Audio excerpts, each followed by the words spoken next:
Hi guys, welcome back to new video. दोस्तों आज की वीडियो में हम लोग लेकर आए हैं कहने का मतलब कि one of the next student KVSMS का है और वो भी फर्स्ट ईयर का स्टूडेंट है। और हेमंत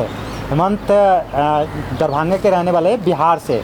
तो इसमें हम लोग का क्या है कि जो क्वेश्चन होगा इंटरव्यू टाइप का, इसमें इन्होंने कैसे चूज़ किया, इंडिया से क्यों नेपाल आए और कैसे हमें जान पाए, और कॉलेज का फी स्ट्रक्चर क्या है, कॉलेज में क्या सुविधाएं है और कैसे आपको चूज़ करना चाहिए कि नहीं करना चाहिए, ये सारी चीज़ इन्होंने बताएंगे।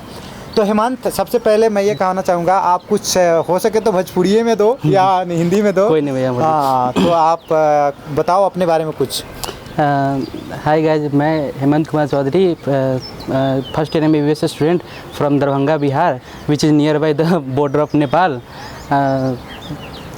तो हेमंत, आपने इंडिया में तो नीट दिया और मुझे भी जहाँ तक लगता है कि कहने मतलब कि आपको गवर्नमेंट नहीं मिला तो फिर आप एब्रोड के लिए सोचा।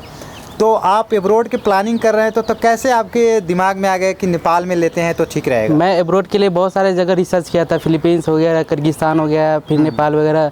फिर मुझे पता चला कि यहाँ की जो एजुकेशन सिस्टम है कंपेरेटिवली टोटल डिपेंडेंट है इंडियन एजुकेशन सिस्टम के हिसाब से MBBS की टोटली मैच करती है। इंडियन के जो 4.5 ईयर की MBBS होती है, 4.5 ईयर की यहाँ भी MBBS होती है। और इंटर्नशिप के लिए अगर एब्रोड अगर आप जाते हैं कहीं पे तो सबसे बड़ी बात होती है कि हमें वहाँ की लाइसेंसेड एग्ज़ाम पास होनी होती है।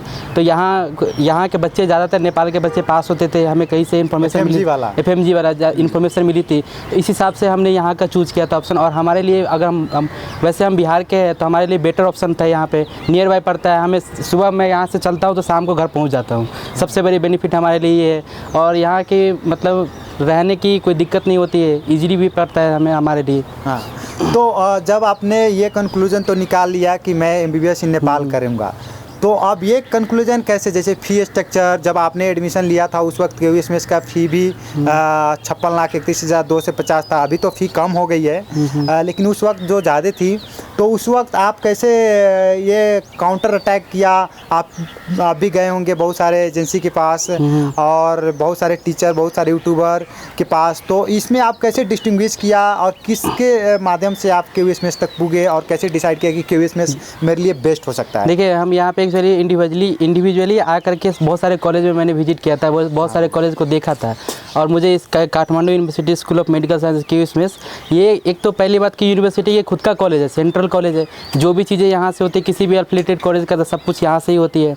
तो बहुत सारे कॉलेज में मैंने जा कर के देखा था, बात किया था कि क्या फ़ीस है, क्या है रहने का, नहीं है, कैसा इन्वायरमेंट है, नहीं है। एक पासिंग परसेंटेज सबसे मोस्ट इंपॉर्टेंट हमारे लिए होती है कि पासिंग परसेंटेज, कि हम यहाँ से इंडिया जाते हैं तो पास कितना करते हैं। तो यहाँ की हमें यहाँ से आकर के पता चली थी कि यहाँ की पासिंग परसेंटेज अच्छी है as compared to other colleges. मुझे बाकी कॉलेज का इतना ज़्यादा डाटा नहीं है, बट यहाँ की मुझे पता, मैं आकर के पता किया तो मुझे यहाँ का बेटर लगा, क्योंकि 9 में से 8 स्टूडेंट यहाँ से पास किए थे FMG में। तो ये चीज़ें हमें अच्छा लगा। और दूसरी बात की कंपेरेटिवली इंडियन के प्राइवेट कॉलेज से यहाँ का प्राइवेट कॉलेज ठीक ही है, क्योंकि यहाँ का फ़ीस कम है इंडियन के प्राइवेट कॉलेज से। इंडिया में तो बहुत 80-80 लाख रुपये लगते थे उस टाइम पे, हमारे टाइम पे। तो हेमंत, जैसे कि मेरा मुलाकात आपसे हुआ, आप तो बात हमसे पहले भी किया था लेकिन फेस टू फेस नहीं मिले थे। तो मैं पशुपतिनाथ में BB कोइराला में एक एडमिशन कराकर बच्चे से बात करा तो आप बेचैन थे और काउंसलिंग के टाइम आ गए थे, MSc APR वाले के टाइम।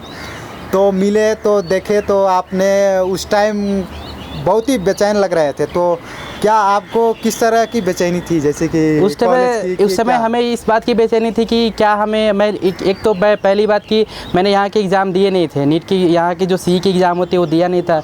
तो मैं नीट के बेसिस पे यहाँ पे आना चाहता था। तो मुझे ऐसा लगता था कि हमें कॉलेज मिलेंगे कि नहीं मिलेंगे। और मैं KVSMS हमेशा से मेरी चॉइस ही फर्स्ट चॉइस ही KVSMS, तो मैं इसलिए परेशान था कि KVSMS मिलेंगे कि नहीं मिलेंगे और क्या है नहीं है, क्योंकि मुझे इतना ज़्यादा पता नहीं था। एक दिन हमें पशुपतिनाथ में भैया किसी एक स्टूडेंट का BB कोइराला में एडमिशन करा करके आ रहे थे, तो हम रैंडमली हमें मिल गए, तो इनसे बातचीत हुई तो मुझे तब पता चला मुझे इनसे कि ऐसे वाली बात है, यहाँ पे ऐसे होती है, सब कुछ सारे डिटेल्स हमें इन्होंने बताए थे, बहुत हेल्प की थी हमारे। ये इनके हेल्प से ही मैं यहाँ पे आया था मेनली। तो अब जैसे कि आप यहाँ पर तो पढ़ ही रहे हो, आप तो फर्स्ट ईयर के स्टूडेंट भी हो और सेकेंड सेमेस्टर में चल गए, तो आपको यहाँ पर बताया जाए आपका जो एक्सपीरियंस है 1 साल का वो कैसा है? जैसे कि केवीएस मेस का स्पेशली बात यहाँ पे सबसे अच्छा तो इन्वायरमेंट है, सबसे बड़ी बात है, अच्छी बात है। आप अगर बॉर्डर साइड के हैं तो one of the best college है आपके लिए, क्योंकि ये सेंट्रल कॉलेज है और काठमांडू की यूनिवर्सिटी के अफिलिएटेड है नहीं किसी कॉलेज, ये खुद का कॉलेज अपना इसका है। और यूनिवर्सिटी का कॉलेज होना एक बहुत बड़ी बात होती है किसी भी कॉलेज के लिए, और सारी चीज़ यहीं से होती है। और यूनिवर्सिटी है सबसे बड़ी बात। और यहाँ पे 2-3 यूनिवर्सिटी होती है, मुझे नहीं जितना ज़्यादा डिटेल पता नहीं है। एक तो TU है और KU है, तो KU कंपेरेटिवली अच्छा मुझे लगा, इसलिए मैं इसको चूज़ किया। और हमारे लिए तो जाने आने की सबसे बड़ी अच्छी चीज़ है, मैं ईजिली घर चला जाता तो जाने के लिए सबसे बड़ी ऑप्शन है। तो इसलिए अगर आप बिहार से हो, बॉर्डर साइड हो, तो you can choose this college, one of the best college I think. Okay, तो क्या आप ये कहना चाह रहे हो कि बिहार के बच्चे हैं वही चूज कर सकता है? नहीं, बाहर के भी बच्चे चूज़ कर सकते हैं, ऐसा कुछ नहीं है। बट एक ईजी होता है ना, बिहार के बच्चे के लिए थोड़ा जाने आने के ईजी होते हैं। बाकी बाहर के बच्चे बहुत सारे, ऐसा नहीं है। हमारे एक कलीग, मेरे दोस्त रहता है मेरे साथ, वो हैदराबाद से इतने दूर से, फिर भी वो यहाँ पढ़ना चूज़ किया है। बहुत सारे लोग, बहुत सारे श्रीलंका से भी आते हैं पढ़ने के लिए, ऐसा नहीं कि नहीं है वो, हाँ ये आते हैं पढ़ने के लिए। तो ऐसा कुछ नहीं कि ये ज़रूरत नहीं कि आप यहीं से आओ तो बिहार से तो ही आओ, कहीं से भी आ सकते हैं आप जी। तो आप जैसे कि इसमें तो पढ़ाई की बात हो गई, अब इसमें आप रहने खाने और ये सब के बारे में कुछ आपकी ओपिनियन? रहने के लिए कोई दिक्कत नहीं होता है, आप अपने कंफर्टेबल, जैसा कंफर्टेबल लगे आप हॉस्टल में भी रह सकते हैं। केवीएस में इसका खुद का हॉस्टल भी है। और आपको नहीं लग रहा है कि आप बाहर रहना चाहते हैं तो बाहर भी रह सकते हैं, near by Dhulikhel hospital compulsory नहीं है, कंपलसरी हॉस्टल नहीं है यहाँ पे। एक चीज़ है कि हॉस्टल कंपलसरी नहीं है, आप रहना चाहते हैं तो एज यू कैन आप रह सकते हैं वहाँ पे।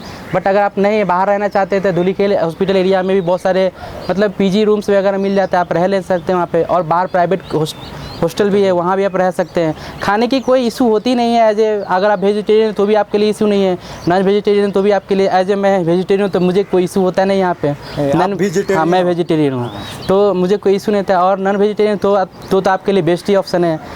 यहाँ पे हॉस्टल के कैंटीन में होता है कि 60-70 रुपीज़ के एक कूपन काटना पड़ता है, उस हिसाब से आप उस खाने जितना आप एग्रीगेट में आप बोलोगे खाने और रहने का, अगर हॉस्टल कोई इशू होता तो 10,000 मैक्स हो गए। हॉस्टल में भी रहते हैं खाने रहने का, तो अगर बाहर भी रहते हैं तो 10,000 मैक्स हो गए खाने और रहने का, उतने में सारी चीज़ आपको मिल जाएगा। इससे ज़्यादा कुछ लगता नहीं है, ईजी है। और जैसे कि घर जाने के लिए तो बिहार के हो तो आपको कोई दिकदारी नहीं होगी, मेरे लिए तो सबसे ईजी। हाँ, मैं तो सुबह बैठता हूँ, शाम को जाता हूँ घर। और ये अगर कोई बच्चा यहाँ से काठमांडू जाता है, जैसे कि नियर बाई मार्केट बनेपा हो गई, यहाँ भी मार्केट है, और काठमांडू जाता है तो काठमांडू जाने के लिए भी उसको कुछ यहाँ से कोई दिक्कत नहीं होता है। हॉस्पिटल के काठमांडू यूनिवर्सिटी के हॉस्पिटल है, उसके पास मयूर स्टैंड पड़ता है।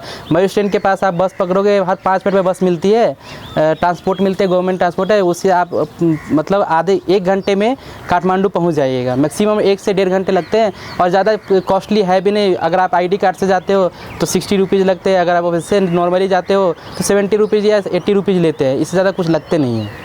हाँ, जाने आने का दोनों तरफ से लगता है कहीं कहीं। तो अगर आप अपने जो जूनियर हैं, वो अब तो MSc वाले जो थे एग्ज़ाम दिए थे, 40 बच्चे पास हुए, 40 में से बहुत सारे BP को गए और IIM गए, तो आप जूनियर जो है नीट के बेसिस पर अप्लाई किया, उनको क्या सजेस्ट करेंगे आप कॉलेज की चॉइस में, और क्या क्या प्रिकॉशन अपनाना चाहिए उनको, और कैसे अच्छे कॉलेज मिलना चाहिए उनको? मैं तो यही बोलूँगा कि आप अच्छे से एक बार रिव्यू करो कॉलेज को कि कौन सा कॉलेज अच्छा है। अगर मेरे हिसाब से कॉलेज मतलब कॉलेज आप कहीं भी एडमिशन लेते हो एज ए इंडियन स्टूडेंट, तो कॉलेज अच्छा होना चाहिए। सबसे मेन बात है कि यहाँ की पासिंग परसेंटेज क्या है, पैसे कैसा कॉलेज है, रहने की क्या फैसिलिटीज़ है, हमें परेशान तो नहीं कर रहे हैं। बहुत सारी चीज़ें फैक्टर्स होती है कि बाद में बहुत सारे कॉलेजेस होते हैं कि बाद में ये फ़ीस दो, वो फ़ीस दो, ये हो गए, वो हो गया। यहाँ पे ये एक चीज़ की फ़ायदा है कि यहाँ पे कोई एक्स्ट्रा चार्जेस वगैरह नहीं लगते। जो फीस आपने एक बार पे कर दिया वो पे कर दिया, एक्स्ट्रा कुछ लगते नहीं है। ये सब चीज़ें रहने का सबसे बड़ी बात होती है कि आप सेफ़ हो कि नहीं। अगर गर्ल्स है आप तो गर्ल्स के लिए भी आप सेफ्टी की बहुत सारे इशूज़ होते हैं, तो यहाँ पे कंपेरेटिवली कोई इशू है नहीं ऐसा है। आप रहने के लिए भी बहुत अच्छी चीज़ है। बस यही है कि कॉलेज को रिव्यू करो, वीडियोज़ वगैरह देखो, एज अभिषेक भैया बताते हैं वीडियोज़ में, यूट्यूब में बहुत सारे ऐसे। मैं अच्छे से बोलूँगा कि अच्छे से रिव्यू करके ही कहीं पे चूज़ करके जाना चाहिए। जी। तो ये हो गई। लेकिन आप खुद का अपना तो बताया कि मैं कॉलेज में पर्सनली विजिट किया, कॉलेज में गए, 21 कॉलेज में से आप 10 कॉलेज में चली गए। हाँ 10 मैक्सिमम 12 13 कॉलेज में मैंने गया बहुत था। सारे कंसल्टेंट से बात की, जैसे कि आप मुझे भी फोन पर पहले बात हाँ, किए आपसे थे, बात होती थी, लेकिन बिल्कुल। कभी मिले नहीं थे। लेकिन पशुपतिनाथ में मिले तो फिर आप बेचैन थे तो वहाँ पर बात हुई। और जैसे कि अगर पर्सनली किसी को कुछ चीज़ें देखना है तो मैं यही सजेस्ट करूँगा कि उनको ज़्यादा से ज़्यादा चीज़ें इंफॉर्मेशन गैदर करनी चाहिए, बिल्कुल गैदर करना चाहिए। उसके बाद उनको डिसाइड करना चाहिए कि ये इंफॉर्मेशन, ये जो नॉलेज है वो मेरे लिए राइट है कि नहीं, और उसके बाद फाइनल डिसीजन लेना चाहिए। क्योंकि जल्दीबाजी में डिसीजन में आदमी फंस जाता है। और अभी तो बहुत सारे चेंजेस हो रहे हैं और बहुत सारी चीज़ें, और ठगी भी अपने ही से हो जाता है, जो अपने आदमी है वही ठग लेते हैं। जैसे कि हमने रिसेंटली में देखा, बहुत बच्चे बोल रहे हैं कि मेरे चाचा ने कराए हैं, मेरे मामा ने कराए हैं, और मेरे भैया हैं वहाँ, इस तरह से। और फलाने कॉलेज, मैंने यहाँ तक देखा कि यहाँ की जो लोएस्ट कॉलेज है और जो सेंट्रल कॉलेज है उससे एफिलिएटेड जो कॉलेज है, इससे एफिलिएटेड एक्सटेंडेड है, उस कॉलेज को और इस कॉलेज को कंपेयर कर रहे हैं। तो ये सारे कॉलेज धूलीखेल वेबसाइट पर जा सकते हो, KUSMS की, वहाँ पर देख सकते हो आप। इसके हॉस्पिटल की वेब पेज, फेसबुक पेज पर जा सकते हो, धूलीखेल कॉलेज का फेसबुक पेज पर जा सकते हो। प्लस आप यहाँ पर देख सकते हैं कि धूलीखेल हॉस्पिटल भी है पीछे, या आप यहाँ पर धूलीखेल KUSMS में आकर विजिट भी कर सकते हो। तो इसमें आपको कोई भी उस तरह की बातें नहीं है, कुछ भी आपको टेंशन लेने की ज़रूरत नहीं है। यहाँ पर मयूर जाता है, मयूर से आप जा सकते हो। और क्या, जहाँ तक हेमंत की बात है, हेमंत से तो मैंने मिला और काफ़ी हम लोग का है। तो हेमंत, हमने कोई भी स्टूडेंट मिलता है तो उनको एक बात बोलते हैं हम लोग कि आपका एडमिशन कराना सिर्फ हमारा जिम्मेवारी नहीं है। आपके पूरे जो 5 साल जो नेपाल में रह रहे हैं उसमें आप हमसे एडमिशन ले रहे हैं, या हमसे कीप इन टच में हैं, या हमारे थ्रू कहीं भी जा रहे हो, हमारे गाइडेंस में है, तो आपका एडमिशन के बाद भी जो 5 ईयर का टेन्योर है उसमें हम लोग गाइड करेंगे आपको पूरा।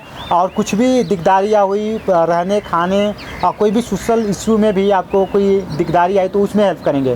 तो इसमें आपको कहाँ तक सत्यता लगता है? सत्य से भाई, अभी तक तो आप हेल्प कर रहे हैं। आज हमसे मिलने आए हैं, इतना रहते हैं हम हर वीक में एक बार न एक बार हम लोग से मिलने आ ही जाते हैं। और किसी तरह का हम लोग किसी तरह कोई भी इशू होता है, कुछ भी होता है, हम लोग पहले इनको कॉल करते हैं, हमें तुरंत उसी समय इंस्टेंट हेल्प कर देते हैं। नहीं अगर हो इनसे अगर थोड़ी बिजी हो जाते हैं तो नेक्स्ट डे भी हेल्प कर, लेकिन इंस्टेंट हेल्प करते हैं। इससे ज़्यादा तो कुछ है भी नहीं, और कोई इतना हेल्प करता भी नहीं। यहाँ पे बहुत सारे कंसल्टेंट होते हैं, एडमिशन हो गया आप अपना देखो, मैं अपना देखता हूँ, ऐसा कुछ है नहीं। ये हमारे कंसल्टेंट है भी नहीं। एक तो हमारी बॉन्डिंग भाई भाई की हो गई है, इस सबसे बड़ी बात ये है। और हेल्पफुल हमेशा है, हमेशा हेल्प करते हैं हर चीज़ों में। शुरू से मेरी एडमिशन से लेकर के पहले से बात होती थी, तब से लेकर आज तक हेल्प करते आ रहे हैं और आगे भी करते ही रहेंगे। ठीक है। तो ये इंटरव्यू हम लोग ख़त्म करते हैं। और हेमंत भाई की तरफ से यही सुझाव है आप लोग की कि आप लोग ज़्यादा से ज़्यादा रिसर्च करो और कोशिश करो सेंट्रल कॉलेज में जाने के लिए। मैं तो यही बोलूँगा कि आप रिसर्च करो, पहले अच्छे से जान लो चीज़ों को। किसी भी कॉलेज में एडमिशन लेने से पहले अच्छे से पहले पहचान लो कि कौन क्या करा रहा है, कौन सही में करा रहा है, कौन ऑथेंटिक बंदा है एडमिशन कराने वाला, कौन ऑथेंटिक बंदा है कि नहीं है। अच्छा हाँ, या ज़्यादातर कोशिश करना कि कॉलेज टॉप की होनी चाहिए और प्रायोरिटी अच्छी होनी चाहिए कि सेंट्रल कॉलेज होनी चाहिए। सबसे बेस्ट ऑप्शन ये होती है। अगर आप सेंट्रल कॉलेज नहीं मिलता है तो आप फिर चूज़ कर सकते हैं, उसमें भी अच्छे कॉलेज है। ऐसा नहीं मैं किसी कॉलेज के बारे में कुछ भी बोलना, बहुत सारे कॉलेज है, अच्छे कॉलेज भी चूज़ कर सकते हैं, बट प्रायोरिटी रहनी चाहिए कि सेंट्रल कॉलेज में ज़्यादा होनी चाहिए। अगर इसमें नेपलीज स्टूडेंट का बात किया जाए, हम लोग अभी तक जो इंडियन स्टूडेंट का बात कर रहे थे, अगर नेपलीज स्टूडेंट का बात किया जाए तो इसमें कौन सी रैंक की आते हैं? जैसे इसमें रैंक से 400 टू 500 के बीच के रैंक के स्टूडेंट, हाई रैंक के। यहाँ पे टॉप सेंट्रल कॉलेज लेने के लिए नेपाली स्टूडेंट की मतलब मारा मारी होती है। ये लोग चाहते हैं कि हमें कॉलेज मिलना चाहिए KUSMS, और यहाँ पे टॉप के रैंक वाले जो होते हैं एडमिशन में तो सो ही आते हैं यहाँ पे मैक्सिमम। हाँ, तो धूलीखेल के बारे में और जानना है तो आप वेबसाइट चेक कर सकते हैं KUSMS का। उसके बाद आप हमारे वीडियो भी चेक कर सकते हैं, लेकिन मेरे वीडियो नहीं देखिए, सिर्फ आप दूसरे को वीडियो देखिए, वहाँ से आपको एग्जैक्ट सिनेरियो पता चलेगा। और अगर मेरे से मैच हो रहा है तो आप धूलीखेल को अपना ऑप्शन बना सकते हैं। और इसका वेबसाइट का साथ साथ फेसबुक पेज देख सकते हैं, धूलीखेल हॉस्पिटल, और बाकी चीज़ें आप देख सकते हैं और कंक्लूड कर सकते हैं। तो ओके गाइस, फिर मिलते हैं नेक्स्ट वीडियो में, और आज के लिए यहीं, फिर हम नेक्स्ट वीडियो में आएंगे। ओके बाय, वीडियो में मिलेंगे।